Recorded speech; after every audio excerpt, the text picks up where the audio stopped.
Oh, wait a minute, I forgot to put in my timer. Speaker, okay. Here we go. Welcome to Zen Fits on this beautiful spring morning. And the title of this talk is Have a Persian New Year. Now, yesterday, a friend of mine who's Iranian, but really a Persian, celebrated the Persian New Year, which comes on the spring equinox, the first day of spring. So it's a moving New Year. It's not aligned with the calendar like ours. It's aligned with the sun. So there's a specific moment when the spring happens. I don't know more than that. So I was surprised to find out that yesterday, when he was talking about the Persian New Year, that I discovered inadvertently, my wife said, this was the first day of spring. I said, wow, I didn't realize they were the same. So now I'm connecting the dots and I'm seeing all kinds of implications. The ancient societies, Persian society, these ancient civilizations that grew out of Mesopotamia, out of these early city-states, were all in alignment with the stars, the planets, the sun, because they lived in the desert and you could see the movement of the planets. So when mankind first discovered this order, there was an order there. A light went off. There was an order to the world other than just hunting mammoth. There was an order, and so all these societies grew in an alignment with this order. And they were all hierarchical. We had the king, priest, and they were arranged, and their rituals were rituals of the solar system. And so there was a constant realignment with the sun, with the moon and the stars and the planets, you see, because that was fixed. You can't get in alignment with something unless it's fixed. If you're out at sea and you see a lighthouse, the lighthouse is fixed. If you're swimming at the beach and you get too far out and you look back, you can see the lifeguard thing. That kind of fixed. There's my beach. That's where I'm supposed to be. So we need something fixed in order to align our minds, our society, because we get wobbles. You get wobbles and you get out of alignment. Your car's out of alignment. It's got a little drift. Take your hands off the wheel, you drift over. We got to go to the shop and get in alignment so we go straight, you see. So societies in the past always had their mythologies of the solar system so they could and their rituals, which got them in alignment. And their sacrifices, their religions, their festivals are all to get in alignment. But the modern age, you see, we have lost our connection with the stars, and we get in alignment with the calendar. So our New Year is on the calendar. It always comes on January 1st, you see. Has nothing to do with the sun, the moon, you see. So it's kind of like fixed in a calendar, which is artificial. And instead of being in alignment with a,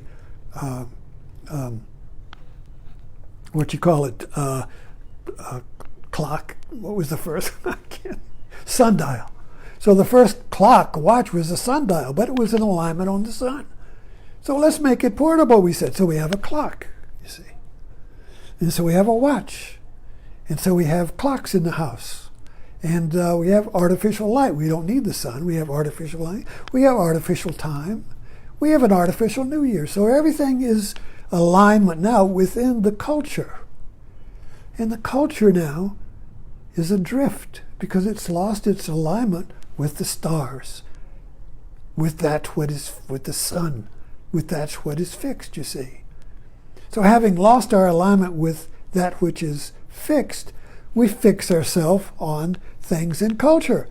So our lighthouses and our lifeguard stations and our stars and our sun is within our culture, you see. There's nothing outside of the culture with which we can be aligned. And our minds, you see, are collective minds. We have a cultural mind.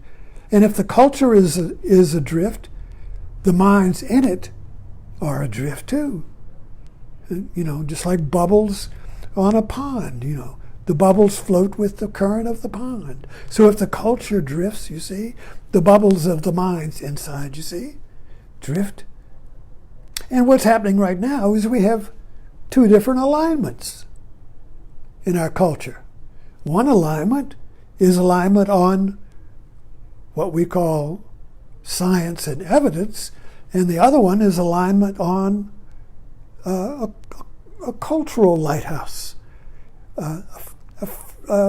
something that's fixed within the culture, like Trump, or religion would fix it on the Bible, you see. So we get in alignment with the Bible, or we get in alignment with a leader, an ideology, you see. But that's within the culture. So there's nothing fixed with which we can align. So we keep struggling to find alignment. It's like trying to get your car aligned with something in the car. You get alignment in a car with something on the wall in the shop. You go to a mechanic shop, he gets the lights, he gets the car aligned, he gets the lights aligned, you see. But anyway, I'm drifting.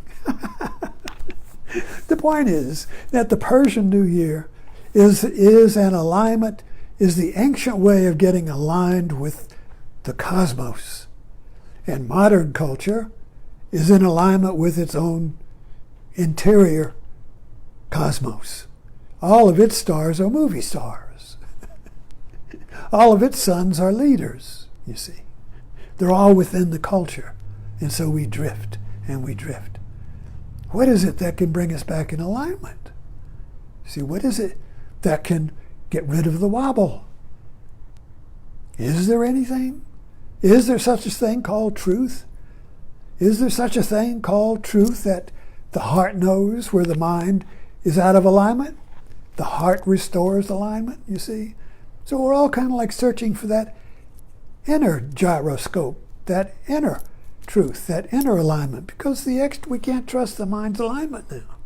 It's aligned with the culture, and the culture's split, divided, and drift, you see. So anyway, I just reflected on a Persian New Year and the remembrance of getting in alignment with something that is fixed. But today, nothing outside of us is fixed. So we have to find that which is fixed inside. What inside of you is fixed? And that is your inner knower. You know what is truth, even though the mind has convinced you that something else is truth. In our heart, we all know. So anyway, thanks for dropping in. It's been a while. Stop.